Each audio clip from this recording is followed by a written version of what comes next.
Bienvenue à toutes et à tous. Je suis Marius, j'espère que vous allez bien.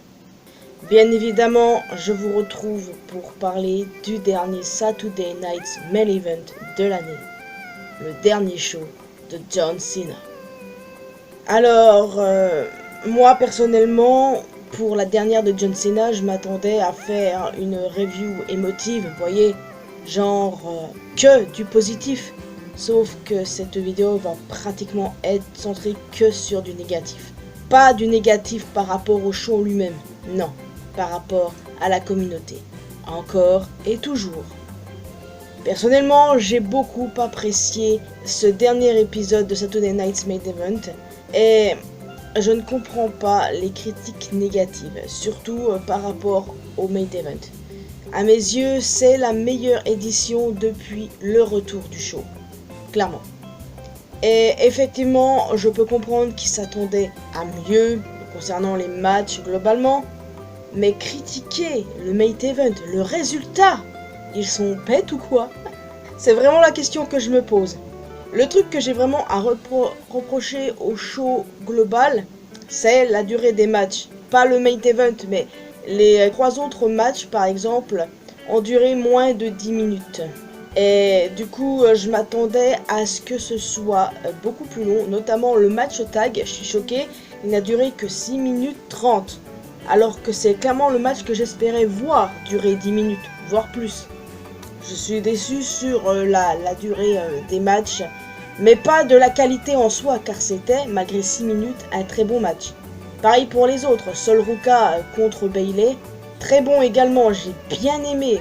Je m'attendais au heel turn de Zarya à tout moment, sauf que ça n'est pas encore arrivé. Nul doute que ça va arriver, mais quand, je ne sais pas. Est-ce que HBK va éterniser le truc, long term storytelling, comme le fait Hunter au main roster? Je sais pas, mais de toute façon c'est imminent. Peut-être avant la fin de l'année, qui sait.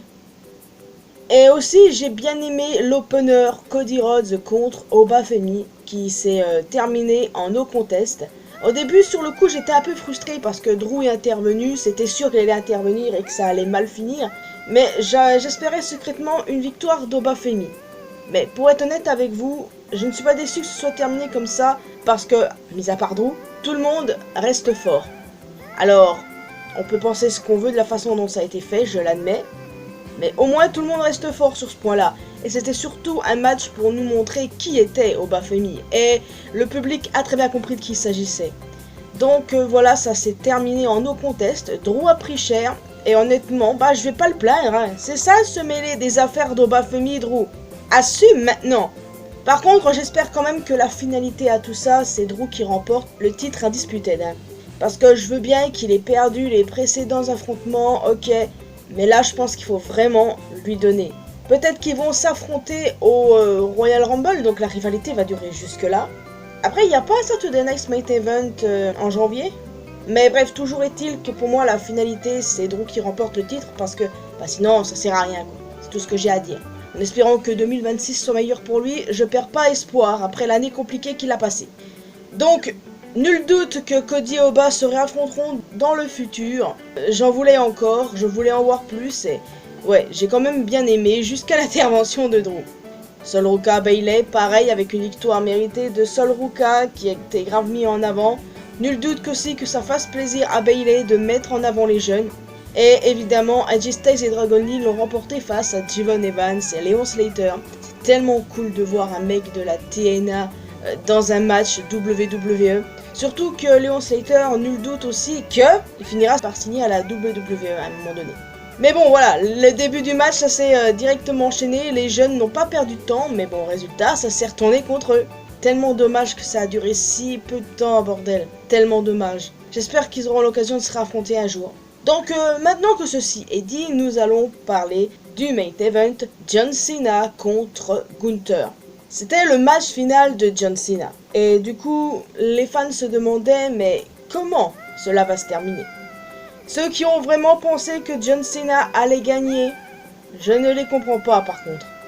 À ce stade, on était tous là à dire qu'il allait perdre. Et il a, évidemment, perdu. Gunther l'a fait abandonner. Beaucoup vont dire, ça va à l'encontre du Never Give Up. Sauf que Cena a déjà abandonné quelques fois par le passé, contre Kurt Angle, contre l'autre Canadien dont on ne doit pas prononcer le nom.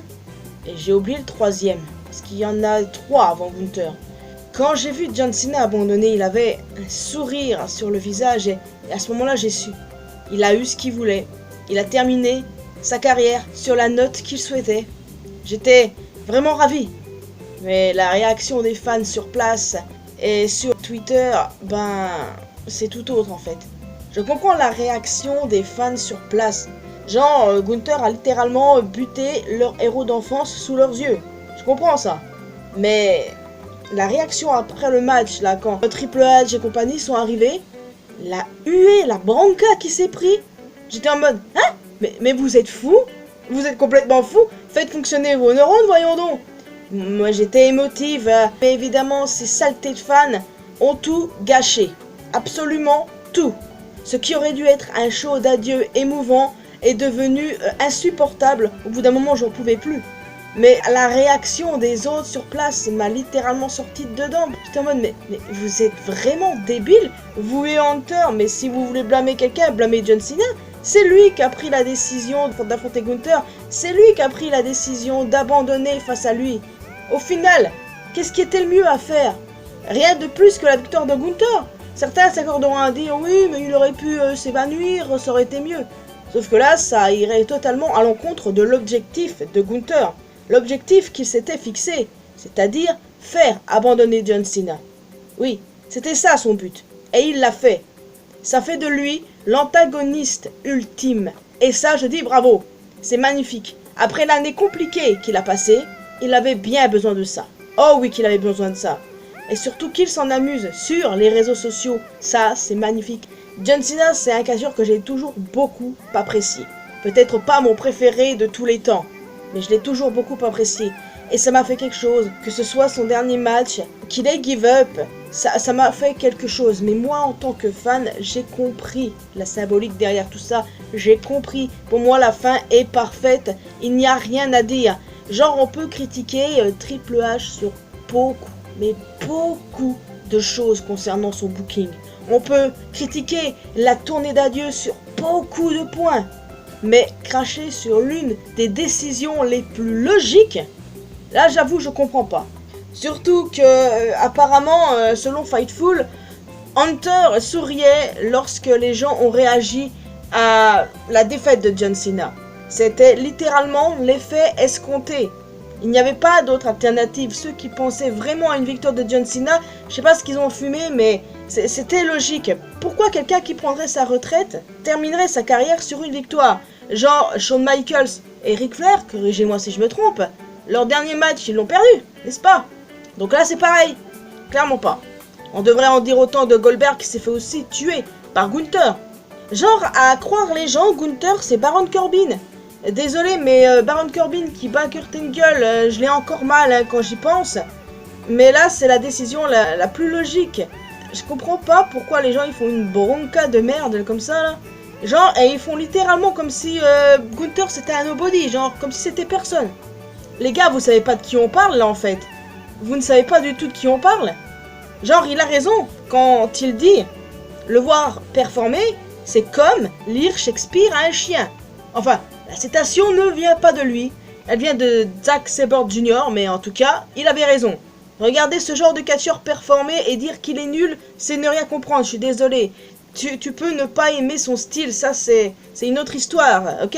Chacun aime ce qu'il veut, ce qu'il déteste, ce qu'il veut, il n'y a pas de souci. Mais dire que Gunther est un catcheur de merde et que c'est un nobody, mais alors là, la blague ultime. Les gars, vous savez vraiment pas c'est qui Gunther, vous savez vraiment pas c'est qui Walter en fait. Je sais pas, je peux rien pour vous hein, à ce stade. Alors genre depuis hier, quand je dis que c'est la décision la plus logique, t'as tous les pélos là du réseau qui viennent m'emmerder en disant vas-y, explique en quoi c'est logique. Mais frère, je sais pas depuis combien de temps tu regardes le catch, mais au bout d'un moment, faut faire fonctionner son cerveau, c'est pas possible autrement. Les gens de Twitter là, Twitter c'est pas la vraie vie, sachez-le. C'est pas parce que vous insultez quelqu'un derrière un pseudo que ça vous rend plus cool. Non, mais ces gens-là, quand tu vois la gueule de la commu qui passent leur temps à ouin-ouin pour tout et n'importe quoi, Même pour les décisions les plus logiques et les plus cohérentes, ça chiale. Je peux rien pour eux, je peux rien du tout. J'en suis à un stade où je ne leur réponds plus en fait. C'est comme ceux sur place. Alors, ils ont le droit d'être furieux, mais pourquoi est-ce qu'ils ont hué Triple H? À la limite, hué juste Gunther, c'est ça le but. Mais Triple H, genre, voilà, c'est une de ses décisions niveau booking les plus cohérentes. Et puis même, c'est John Cena qui l'a décidé, donc blâmez-le si vous voulez. Qu'est-ce que les je vous dise de plus? Non, vraiment, parfois, je ne comprends pas cette communauté. Au lieu de tous pleurer John Cena, d'être content qu'il a pris sa retraite comme il le souhaitait, non, évidemment, ça chiale parce que ça n'a pas obtenu ce que ça voulait. Voilà. Bravo les fans, bravo l'IWC, ne changez surtout pas. Moi je suis contente que John Cena ait pris sa retraite comme il le voulait. Parce que c'était sa décision, parce qu'il le voulait. Mais bon, évidemment, pour contrer cet argument, certains disaient « Oui, mais se faire défoncer par Brock Lesnar, c'est ce qu'il voulait peut-être ?» Qui sait? Enfin, toujours est-il que c'était clairement sa décision. Son sourire, avant qu'il ne tape, veut tout dire. Et je ne laisserai personne me convaincre que c'était pas la bonne décision. Non, personne n'arrivera à me convaincre de ça. Je vous le dis clairement.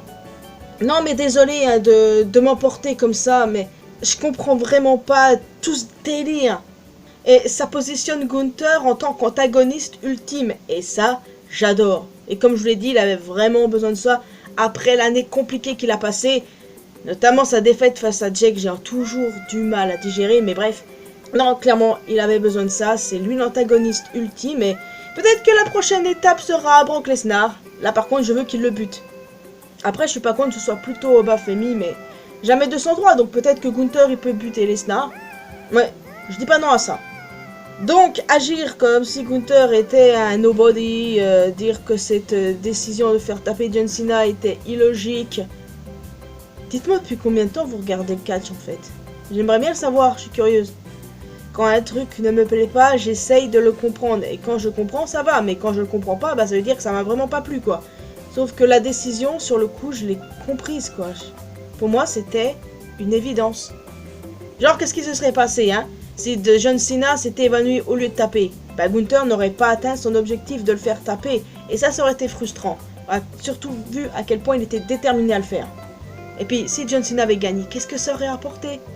Pourquoi gagner son dernier match? Qu'est-ce que ça aurait fait à Gunther? Ça aurait entaché sa crédibilité une fois encore. Et honnêtement, je comprends pas comment des gens ont pu penser que Cena allait gagner. Enfin, en tout cas, ce que j'ai aimé, c'est le moment avec le roster qui arrive, Punk et Cody qui donnent, entre guillemets, leur titre à Cena, qui pose avec. J'ai trouvé ça un petit peu bizarre sur l'instant, mais j'ai compris l'intention derrière. Et j'avoue que ça m'a fait vraiment quelque chose, parce que tu vois à quel point les deux aiment John Cena. Tout le monde aime John Cena. Je parle du roster, je veux dire, quand tu vois les réactions en ligne, pas forcément que des gars WWE, ça me touche. Mais bon, il n'y a que les WC de cons qui ragent. Donc, que retenir de ce Saturday Night's Main Event, mis à part le Main Event des matchs courts, malheureusement, pas désagréables, pour moi ils étaient tous plutôt bons. Et puis voilà, le Main Event aussi était très bon, Gunther n'a rien lâché, il a fait abandonner John Cena et John Cena peut enfin partir en paix. Donc voilà les amis, je vais vous laisser ici, j'espère que vous avez quand même apprécié cette vidéo. Donc n'hésitez pas à me laisser votre avis concernant ce Saturday Night, ce Main Event. Par pitié, dites-moi que même si vous avez du mal avec cette décision, dites-moi que vous avez compris. Au moins ça, par pitié. Je vous conjure, ne faites pas partie de ces bandes de cons. Pitié. Parce qu'au bout d'un moment, je sature moi. En plus d'un commentaire, n'hésitez pas à laisser un petit pouce bleu, ça fait toujours plaisir. Vous pouvez nous retrouver sur mes réseaux sociaux, les liens sont bien évidemment dans la description. Et le plus important, abonnez-vous à cette chaîne ainsi qu'à ma chaîne principale pour que vous puissiez nous retrouver dans une prochaine vidéo. Et n'oubliez pas d'activer la cloche de notification bien sûr. Bye bye.